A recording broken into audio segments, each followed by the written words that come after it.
Good evening from Swansea, wrestling fans. I'm your host, Ben Allison, and you are watching Wrestling Republic's daily broadcast, your one-stop shop for professional wrestling, insight news, and reviews on a daily basis. And we've got a very interesting show for you guys today. It's the 2-year anniversary of CM Punk's infamous Brawl Out, but what we now know as the Brawl Out press conference, as well as talking about tonight's episode of AEW Dynamite and about the NXT call-ups that are back in NXT. There's a lot to talk about, but before we get into things, I need to introduce Clark Taylor. But Clark Taylor, you're not just the co-host today, but you are also the birthday guy today. Happy birthday! I am fired up to be here. It's my birthday, my Larry Bird Day, no less. 33 years old. I made it. I'm stoked about it. We've got a lot of fun topics. It's a news day. It's a Wednesday, no less. You know what that means. I'm fired up to be here. And I'm not going to spoil your next intro, but if you don't know what day it is, it's back. It's shifted between Tuesdays and Wednesdays, but it's back. It's an RC Wednesday. Hello, Chaos. How are you? What's good? What's good? Happy Wednesday, as you said. Yeah, it is RC Wednesdays. We're back again. Shout out to Troops. And yeah, I'm happy to be here. 2 for 2 and going to be getting into a lot of stuff. And yeah, as you can see, I'm wearing my CM Punk shirt. So obviously, happy Brawl Out Day, everybody. But also, most importantly, happy birthday, Clark. Glad to have you on here. I'm sure you'd rather be partying right now, but we're glad to have you here on this panel. Let's get straight to it. I did offer him the day off like 10 times. I want to emphasize that point. He's a hard-working guy. It's only noon here. Honestly, the way I looked at it is I was like, I'd start partying in the morning if I don't do the show today. Don't lie. For myself. Ben Allison is basically like Vince right now. You gotta work on your birthday. Gotta work on no time off. No time off. No, I give Christmas days off, Chaos, just not Christmas Eve. That's why you got red in the background. You're crazy. You're I'm on the dark side. The Grinch. But let's just get into it straight away, because we have a comment from Soul saying 2 years later, I still have yet to rewatch All Out 2022 or the press conference. Don't want to relive that show. Truly one of the worst AEW pay-per-views ever. Just never want to watch that show ever again. Well, you might have not rewatched it since, but I'm going to be honest with you. I go back and I rewatch that press conference very, very regularly. Why? Well, because I think it's one of the greatest promos in the history of professional wrestling. The only issue was, it was not a work, and in fact, it was a shoot. Now, I still think to this day they could have turned it into a work, and it would have been one of the best storylines, not just in AEW history, but in all of wrestling history. If you did the Elite versus CMFTR, it could have been gold, and it could have printed AEW a lot of money. But hey, it didn't happen. That's not what we are going to talk about today. What we are going to talk about today is Tony Khan sitting in that spot next to CM Punk as he was going on that rant. What should Tony Khan have done? Some people might say that he should have fired CM Punk on the spot. Well, not literally on the spot, but like a week later or whatever. Because if he did that, well, then what would have happened a year later wouldn't have happened. And the difference between then and a year later was CM Punk looked a lot worse in that moment. It was public. CM Punk got so much criticism of fans. A year later, what happened was backstage, and we didn't see it for months later, and a lot of the CM Punk fans, they didn't see it, and therefore they defended it. CM Punk, to the fans, to the public, looked a lot more guilty at that time compared to when he was eventually fired. Another way of looking at it is it all worked out, because at the end of the day, they got AEW Collision. Would they have had AEW Collision without him? That's a good question to ask.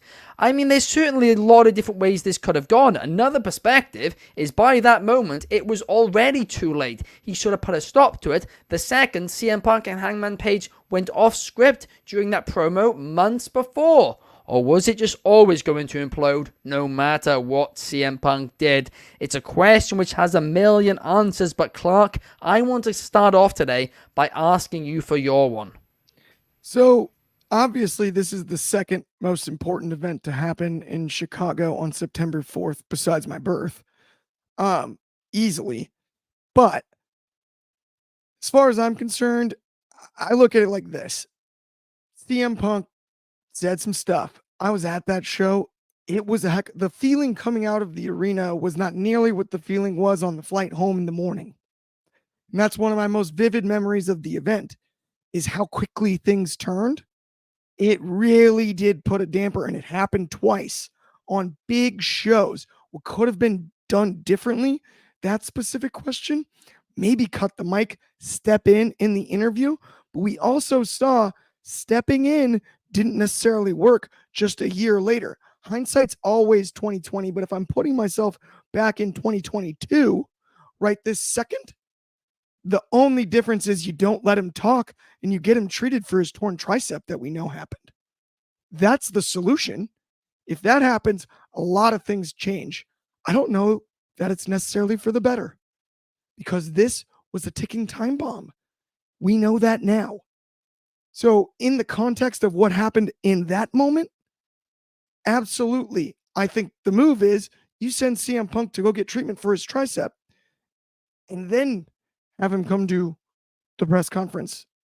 It's the only logical solution that I can truly think of that prevents this. It's a preventative measure. Because who is angrier than a guy that just, one, is frustrated at work and has a torn tricep, knows he's out for a long period of time, and is in pain on an adrenaline dump? You're not in a good mood. You're putting your talent in a position to fail in a press conference because you're not in the right mind space to field questions and answer them properly given your position within the company. You just handed the world title that night. Just won it in his hometown. And yes, he tore his tricep. That puts an even bigger. That's the veil to me that we don't usually talk about. This is the guy on an adrenaline dump with a significant injury making these statements. And that drastically, in my eyes, changes my perception of what he actually said. Because I'll tell you what, the last thing I want to do is answer a bunch of questions about work. If I've got a torn anything, I'm injured anywhere. And so to me, the only preventative measure that I could see to have not allowed this to happen is send him to get medical attention right away. Instead of waiting. And you mentioned, of course, the torn tricep, which, like you said, it's an adrenaline rush. He's clearly in a lot of pain. That's a good point. The dump is worse. It gets more. So when you tear it, you have the rush. The adrenaline's high. You may feel the pop, you may feel it, but the pain does not set in until the adrenaline starts to come down.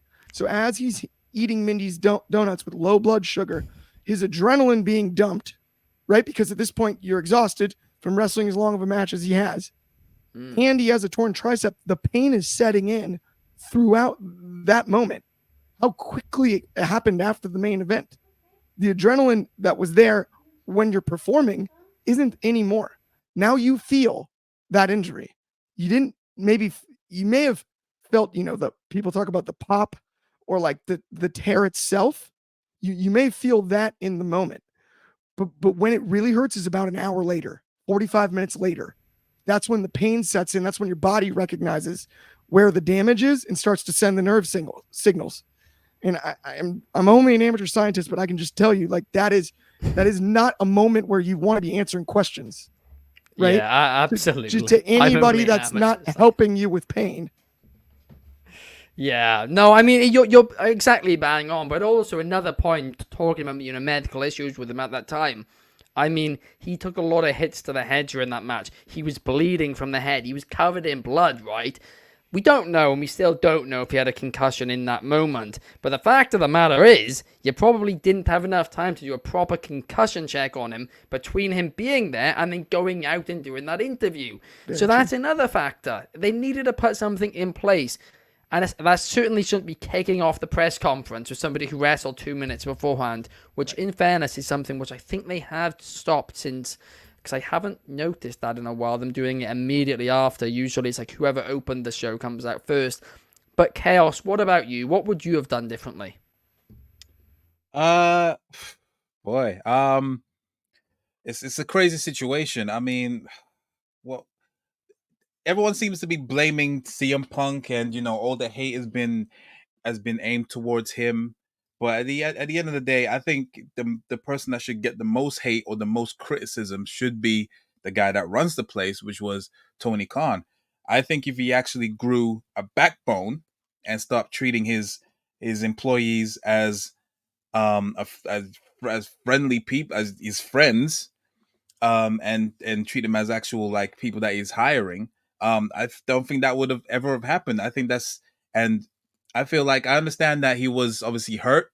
Punk was obviously he was injured and all that stuff, but I think that's also what tipped him over. I think he obviously knew that he was hurt, and that probably frustrated him because you just made this comeback. This is just after you busted your leg, your foot. You come back and now you're immediately injured. You know he just knew internally that uh that whatever plans were in set in stone is probably most likely scrapped, and he was probably just obviously frustrated, not just from the obviously on top of the adrenaline, on top of obviously someone must have said something on his way in the back and whatnot, and obviously there's all that stuff tipped him over. But yeah, I know for a fact that he would never try that if good old VKM was sitting next beside him, because he knows he just wouldn't try it. But I think that's why he just from the mannerisms and the person that TK is, he just thought, yeah, this guy ain't gonna fire me because at the end of the day, I'm his biggest straw. I'm the one that's putting butts in the seats, regardless of what the stats say and whatnot. And I'm not gonna really get any repercussions from it. Obviously, later down the line, obviously, he kind of eventually did suffer the repercussions. But yeah, I just it was just all a bunch of things that just built up, and obviously just tipped him over, and he was just looking for any excuse to really like just set off and just keep on going. But yeah, it was.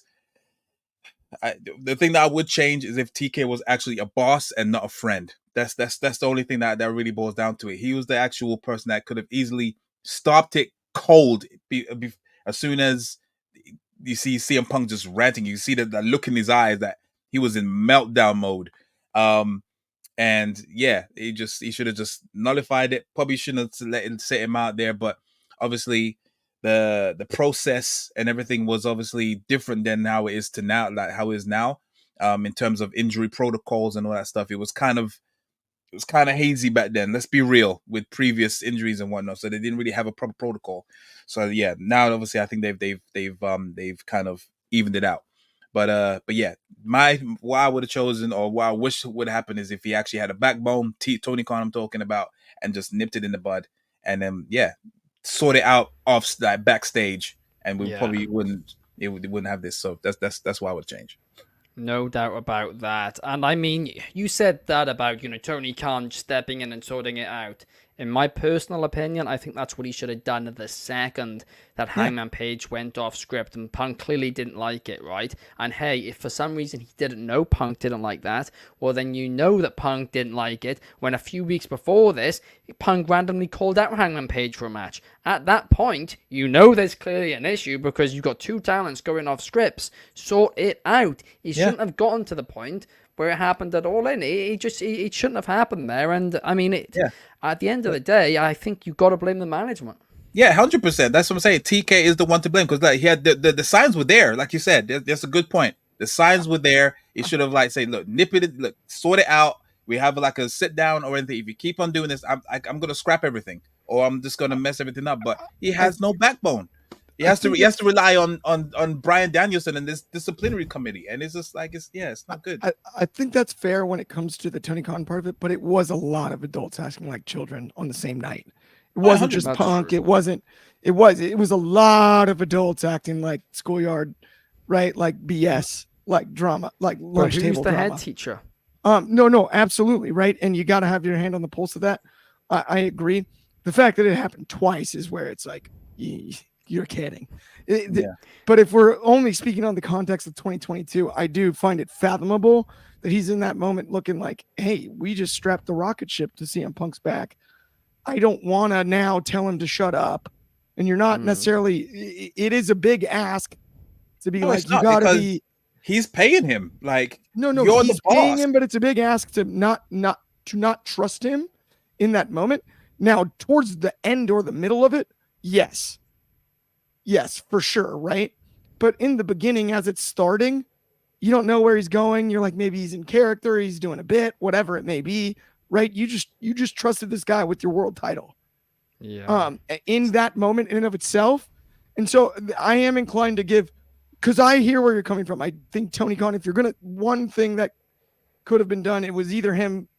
I presented the medical thing, but just putting the hammer down and saying shut up, right? Mm-hmm. Like that is the answer. But I also am inclined to give him a little bit of the benefit of the doubt on, like, in that very moment, you're in Punk's hometown, he's the key draw, he filled the building, you strap the rocket ship to his back, you're on the way to the start of Collision and all of that, and you know that those talks are in the works and whatnot.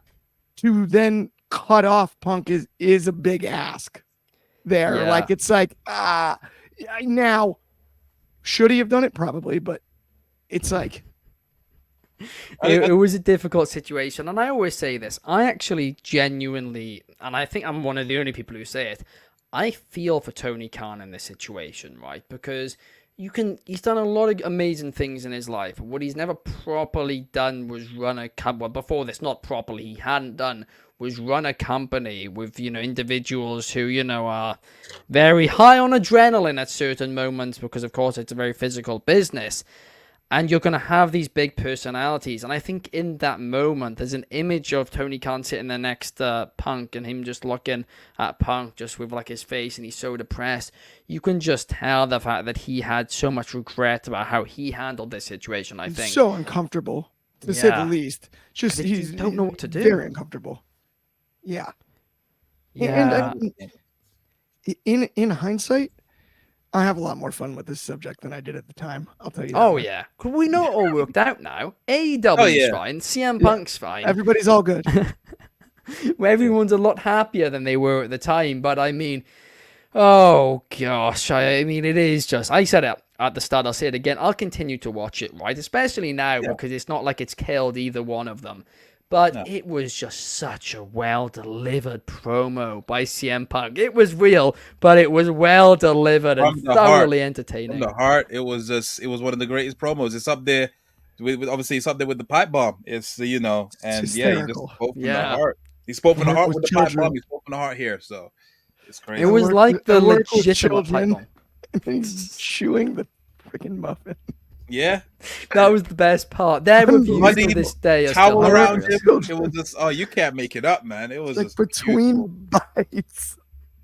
It was gold. We have a couple of comments that I do want to acknowledge. Soul is saying that he still hates CM Punk since that day, and it's been 2 years of hate.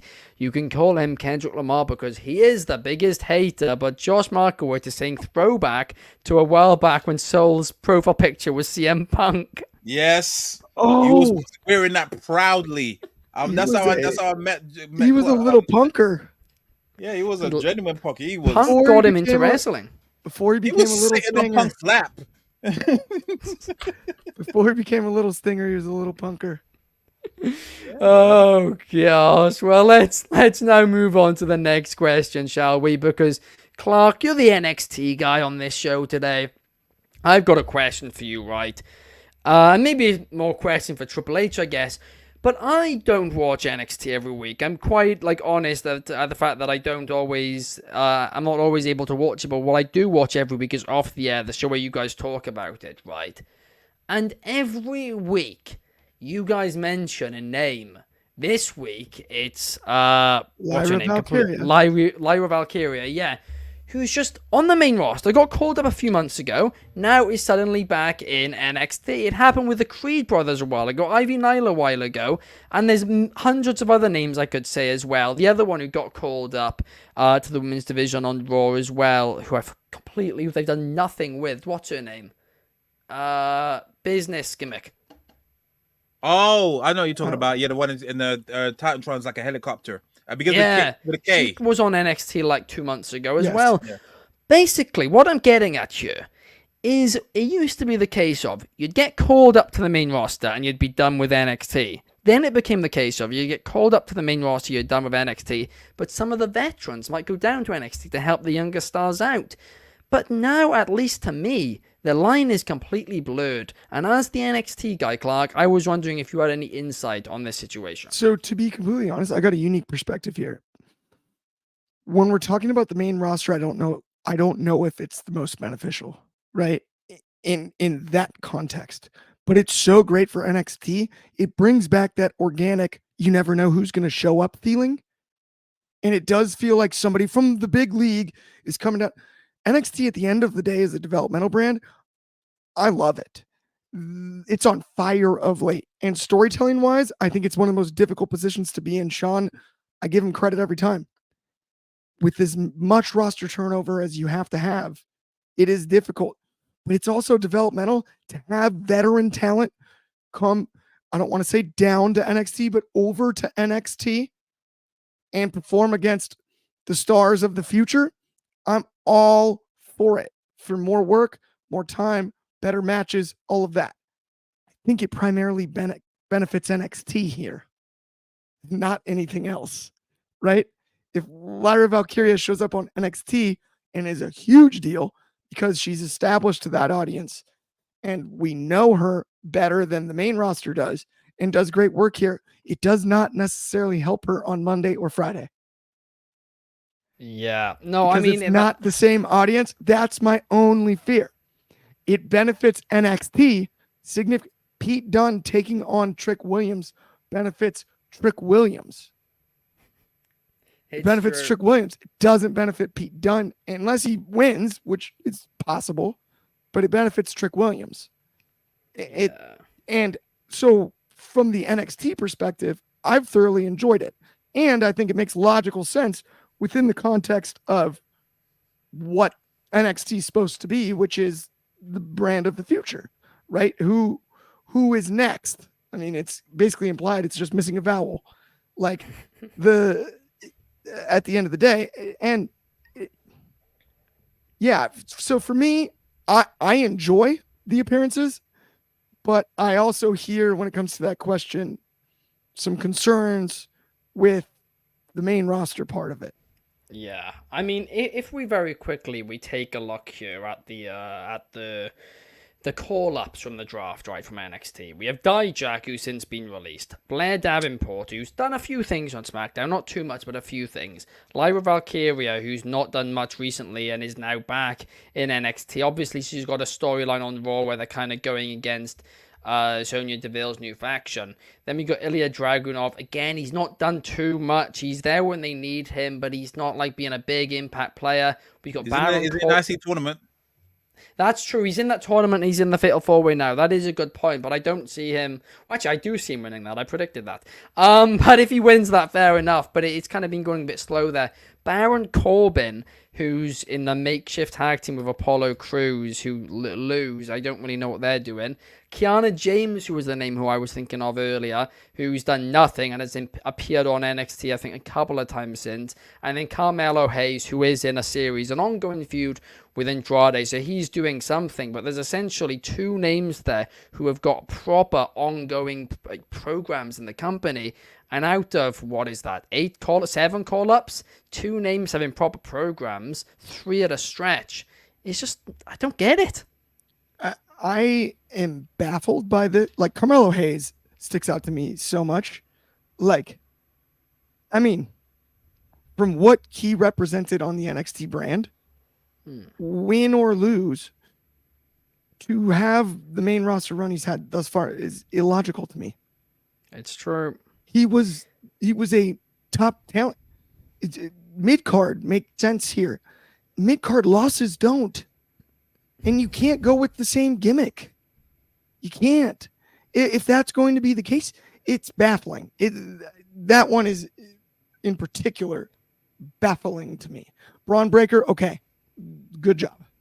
Yeah, I mean that wasn't even the call up in the draft this year. Though. It That wasn't was, even in the draft. That's not even on the before. list. Is the irony? Yeah, It's like no. no, it's like yeah, But it's odd to me because there's so much good stuff going on NXT lately. I mean, Trick Williams, though, I do think whenever his call up happens, has to be pushed really quickly. He continues to impress me. absolutely, I 1000% agree, but I would have said the exact same thing for Carmelo Hayes and Ilya Dragunov. And yes, they both have things ongoing, but it's not like they're not being used. But it's not been the big impact which I expected them to have. Lyra at least has had a solid run, and that's why I thought it was very interesting that she did come back to NXT. I wonder if that's more just of she's not done anything. Well, she's not done anything of note, to be brutally honest, since Becky Lynch has gone. Right, since Becky left, but at least when Becky was there, she was in some real programs. Yeah, that's true. Well, we're going to have to keep an eye on this, but hey, so far, and I cannot believe I'm saying this, Triple H has just not done a good job, in my personal opinion, with NXT call-ups, and considering that's his baby, and Shawn Michaels has done a brilliant job with it, it is shocking to me. But hey, guys, talking about brilliant things, let's talk about Next Level, shall we? Because Next Level take all our social media links and they put them in one place, and that one place is nxconnect.me/Wrestling Republic to see all our content across all platforms linked all in one place. Also, they have an app. If you download their app, there's an exclusive section for just wrestling content creators on it. It is absolutely brilliant. It's completely free. Once again, nxconnect.me/Wrestling Republic to see all our content across all platforms linked all in one place.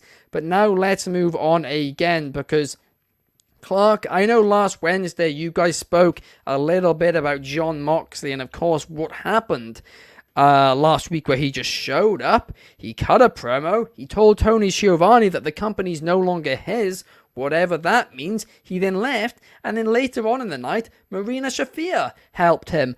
And I said afterwards, I was like, there seems to be a heavy MMA influence with this. And we all know somebody who likes MMA in professional wrestling, and that man's name is Shane McMahon. Was Jon Moxley hinting that Shane McMahon is now going to be his company, or is it going to be something completely different? Chaos, I'm fascinated to hear your thoughts on this. This is all weird to me. If it is something that is leading with him joining Shane McMahon and this MMA thing, again, why Jon Moxley of all people? The fact that he's talked so bad about his experience at the tail end of his former employers, who was formerly owned by Shane McMahon's dad. I mean, like, is it? And it's not one of the things where if you can't beat them, join them situation. Jon Moxley has no MMA experience to my knowledge. And then all of a sudden he's asking for Darby Allin. I don't see no connection whatsoever, and I'm fearing that it's still gonna happen regardless. And I'm just like, this is not how you do it, bro. But the thing is, I feel like if it's not gonna be that, whatever else they got planned, it's gonna be a flop. Everyone's gonna be like, what the hell? So it's a weird selection of people that they're choosing. But I do know obviously it does involve, Tony Khan. I mean, he has some cryptic wordings in that promo. He said, like, I wanted to have a conversation with so and so. So, and then obviously, this is not your company anymore. But he's talking to the wrong person. I don't know if they're all them chopsticks in his head is completely messed him up. It wouldn't surprise me if he's gonna have that. I don't know if you guys remember that random segment near the tail end of Jon Moxley's time in WWE, and then it was him and Seth standing backstage, and then it was like saying he was all saying, I can't remember what happened, but then Seth Rollins was like, we're not buddies anymore, and then like Jon Moxley was just like, oh, okay, and he just walked off. It feels like he has that short-term memory loss. That's what I'm hoping it builds up to. But in terms of what he's planning, I got a feeling it might go up in flames for him, because like, where's the connection? There's no logic within it. Yeah. And if he is building to Shane McMahon, I'm sorry, I'm not gonna be that excited for it. And I think I kind of wish that we never saw that picture with him and Tony Khan backstage. I think that's what really ruins it for me, and that's why my hype levels is not there. So I think that's what's kind of diluted it.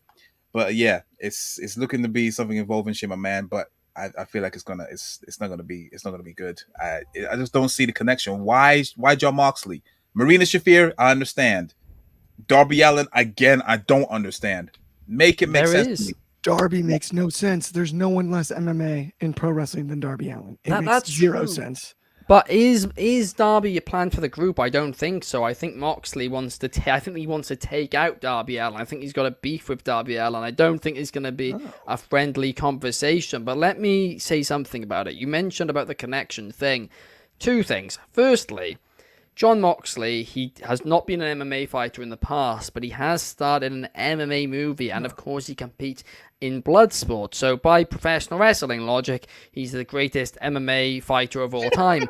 But in all seriousness, there is a connection between him and Shane, and that was, of course, from a kayfabe perspective. Remember, John Moxley, as Dean Ambrose, was one of the people who was fighting for Shane McMahon to come back in 2016 during that battle with Stephanie McMahon. And throughout the years on SmackDown Live, they continued, even when Shane was a heel, they still showed moments where there was a respect between Dean and Shane McMahon. In fact, there was probably not two characters. In fact, Shane McMahon was the only management figure that Dean Ambrose would listen to in WWE from a kayfabe perspective. With that being said, this is a different company, but maybe they're going to play into that. Could be fun. That's a reach. I'm sorry. I like it, but it is a reach. You'd have to explain it it. No one remembers that. That the fact that you had to deep dig. Yeah, like, honestly. Oh, I remember that. To be fair, it's yeah. I think it's a bit of a reach. I don't think.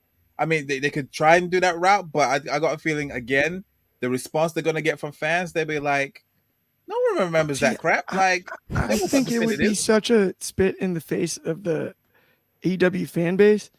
Yeah. Like, I mean, the reason that John ended up was he was anti, McMahon. Basically, that's what he said on his big tour when he showed up. Maybe in he feels he's been done dirty by Tony Khan over something, and now he's, you can't beat him, join them. Maybe that's what it's going to be.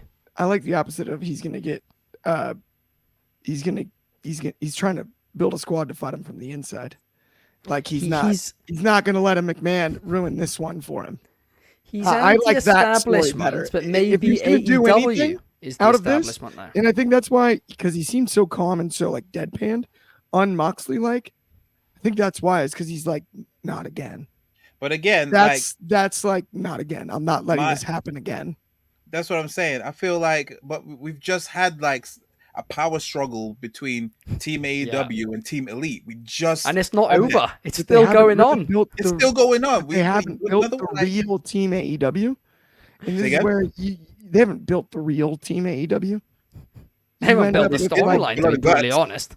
It was Blood and Guts, Team AEW, Blood and Guts. No, I know, but I mean like the one where it's like, all the original staples team up to overcome. That story still is like, I mean, if you end up with like, the other thing is somehow with Max being as big of a heel as he is right this second, he has to be involved in something if Shane comes in. He has to have involvement there. You can't keep him separate from that storyline. You can't. If you're going to tell a McMahon storyline in a non-McMahon owned company for the first time in the history of the world, which you really can't say in wrestling very often. That's true. You got to have your top heel involved. You got to have your top faces involved. You got to have we talk about, there's a bazillion cliches we can lob out there, the four pillars, everybody's standing up. But if we're going to tell this, you have a McMahon. I don't think you can allow Shane to come in as a babyface for more than the 1 second pop. And we all know you can't play Here Comes the Money anyway. So that's true. Have him come in and just bug everyone to death. Have him be a heel. In an alternative universe, what if this sounds a bit better? Imagine if he actually done the same thing where say we never saw that picture, never saw that they had a secret meeting, whatever it was. and then all of a sudden, there's all this talk about ROH is being bought, and then he does the same thing as he did when he bought WCW. He shows up on a Titletron. Oh, Chaos, Shane that's McMahon the call. buys ROH. That way, and then you have the AEW versus. Doesn't that but sound I don't like better? that. I don't like that because here's the I don't issue hate with it. it. That's no, but there's a big issue with it, and that's the entire thing of Ring of Honor is that it went against everything WWE did. And I know they pretty much killed Ring of Honor already, but there's still the element of honor to it. And I think I think that would be the nail in the coffin for the brand. I like it from I like it from a writing perspective for AEW, but for Ring of Honor, you're putting the nail in the coffin to the brand. What if you call it Ring of Dishonor? Well, then it's just part of it. You're making a company with a lot of history just part of a storyline. No, You're just essentially ECWing. I feel like they Ring of would do Honor. it better than the invasion angle. I think that the fact that you have like a whole separate roster on ROH, which is still like, some notable names, and then obviously do something between AEW and ROH, that will definitely make ROH more relevant for sure. Make people Okay, that's tune true, in. but they What don't if he have somehow two bought separate rosters Collision? right now. What if you bought Collision? What if he bought TNT? And Like, you make that's it what the I was heel thinking. show? In All right, you're going off the kayfabe, he rails. buys the TNT network. is crazy, Ben. No, That was in the wildest suggestion. kayfabe. No, not even that. Maybe, not even he buys TNT. Maybe TNT, TBS, whatever you want to call them, Turner, put him in charge of professional wrestling, and he just comes out saying, Christopher Daniels and the Elite are arguing who's in charge. Actually, the networks put me in charge. And then you have... who was in charge of WCW? What's that guy? What's his name? The guy that was in charge Bischoff. That's Ted Turner. Yeah, The same guy that started the Turner National Network. There you go. Yeah, I'll buy it. Yeah, he'll be the His network is the best.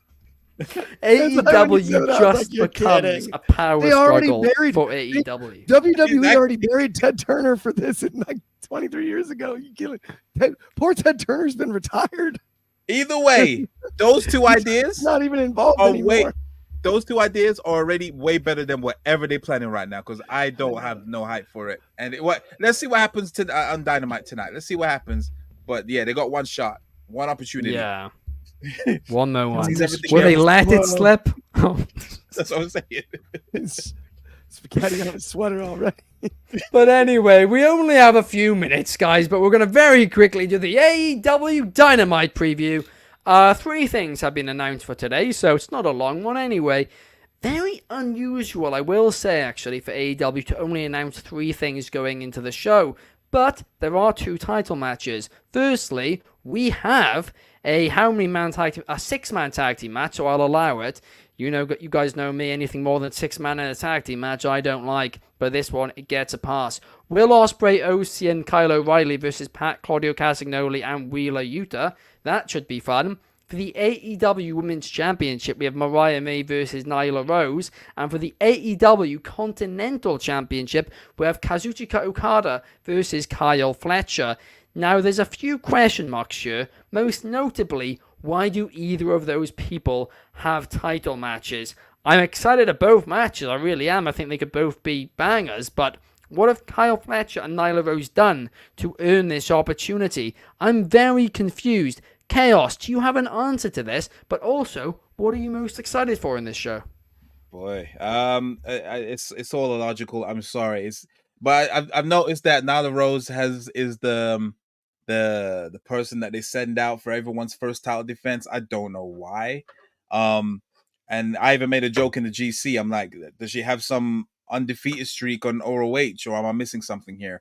But there seems to be a pattern where they just throw her and then make her get a quick L, just so to show that she can overpower, the champion can overpower this beast. I think that's her nickname, for Nyla Rose. So yeah, I mean, it would be interesting. I would love to see it if there was actually like momentum and reasoning behind it. I feel like Nyla Rose can still be a worthy challenge, for a championship.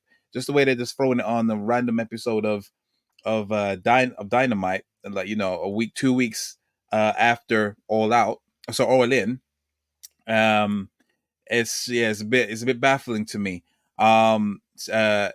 And sorry, what was the other what was the other title match? Sorry. Kyle Fletcher versus Kazuchika Okada. That was going to be great. I mean, Okada has had a decent run of great matches lately. We obviously saw him at Dynamite in Cardiff. And his match against Cesaro was sublime. His performance at All In during the Casino Gauntlet, again, sublime. And yeah, I'm definitely loving it right now. I'm just so over this Continental Championship thing. They need to get rid of it. I'm sorry. It's just, I mean, as you know, you need to put a title on Okada 100%. He's the Rainmaker, but yeah, it's it means nothing. And Kyle Fletcher, unfortunately, is gonna get another L, which I feel so bad for him because he's putting the work. So, but yeah, out of all of them, that is the match I'm looking forward to the most. I think they're gonna have great chemistry. And yeah, that's the one I'm probably looking the most forward to. It should be a fun Dynamite. We get to see Jericho, yay! And then and then whatever else happens, especially with Moxley. So yeah, my match I'm looking forward to is that. Yeah, I mean, you make a good point about the Continental Championship. I mean, a title is worth more when it's made out of gold, not paper, and that certainly feels like a paper title. But I mean, and you also you picked up a dart and you hit the bullseye with the Nyla Rose, because you are right. They use her every single time it's somebody's first title defense, and then that's it. And she's such a good talent. I'm kind of like, why don't you use her more? But, you know, it's whatever. 2 good matches, but Clark, what are you looking forward to? I mean, I hear where you're coming from on Nyla, but it's not about Nyla tonight. This is about Mariah May. This is her championship celebration in the US in Chicago.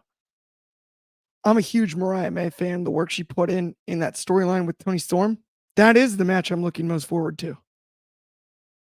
Is it Nyla and the CEO? Did I mess that up?